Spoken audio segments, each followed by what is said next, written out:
When most people hear the word budget, they instantly picture, I don't know, a financial prison. Right, like some giant spreadsheet that just says no to everything fun. Exactly. Yeah. But in this deep dive, we're going to flip that idea completely. A budget is actually a blueprint for freedom. So, welcome everyone. Today we're cutting straight through all that money anxiety to give you the exact tools to build a financial roadmap. Yeah, without the crazy information overload, we're unpacking how figuring out one specific number and understanding one really simple math rule can fundamentally change your future. But, I mean, you can't build that blueprint if you're terrified to look at the ground you're standing on, Right. which is why we have to start with net worth. Yeah, you have to know your exact starting point. You wouldn't use a map without knowing your current location. True, but I'll be honest, sitting down to actually calculate your net worth often feels like stepping on the scale the day after Thanksgiving. Oh, absolutely. It's terrifying, but ignoring the hidden problems just makes them worse over time. And the really big issue here is that people actually lie to themselves about their net worth because, well, they count the wrong things. Wait, what do you mean they count the wrong things? Like what? Well, they'll look at a car they just financed, right? Uh, And they count the original purchase price as an asset. oh, I see. But unless you literally check the Kelley Blue Book value for what it's worth today and then subtract the loan amount, you're just inflating your ego. It's assets minus liabilities. Right, because an asset is really only worth what it can do for you right now in cash. Exactly. Mm. Take life insurance, for example. Yeah. A cash value policy. That counts. You can borrow against it or liquidate it. It's real money. So it actually goes on the balance sheet. Yes.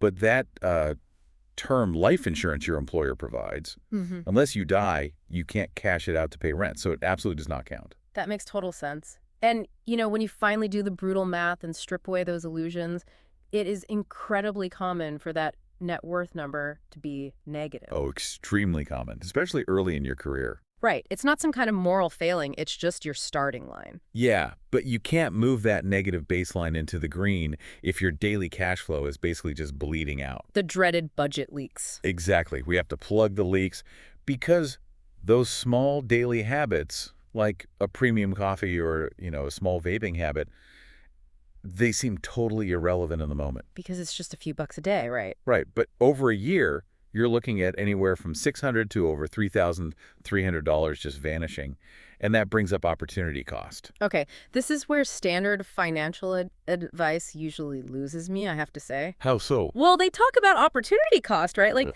spending $100 today means losing out on the future interest that money could have generated. Which is mathematically true. I know, but honestly, isn't there an opportunity cost to depriving yourself of all joy in your 20s just so you can be rich in your 70s when your knees don't work?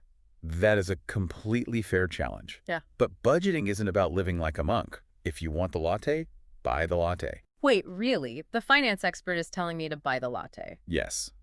The issue isn't the latte, it's unconscious spending.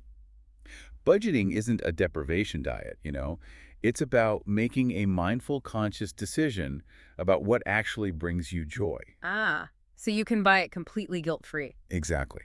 While ruthlessly cutting all the tiny expenses you don't actually care about. Because the money you save from the stuff you don't care about is what fuels the actual wealth-building engine, which is time.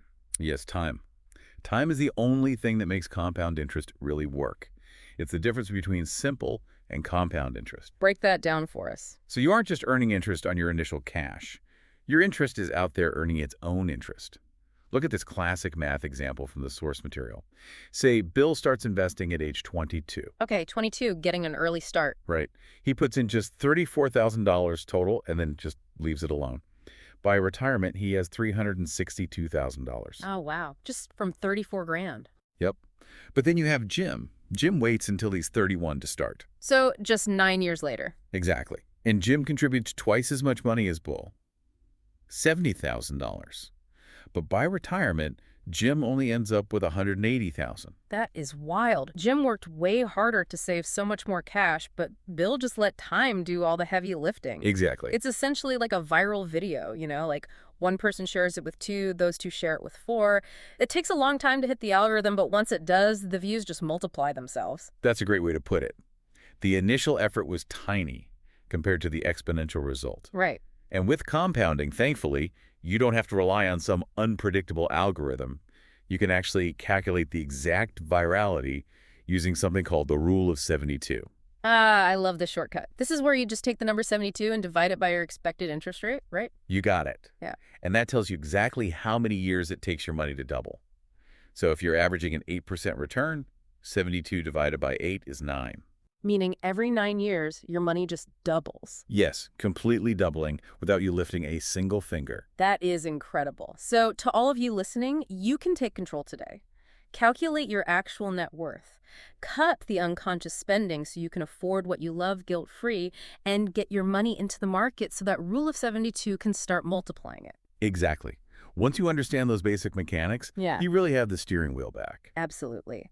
So we've talked a lot today about the opportunity cost of spending your money. But as you step away from this deep dive, consider this.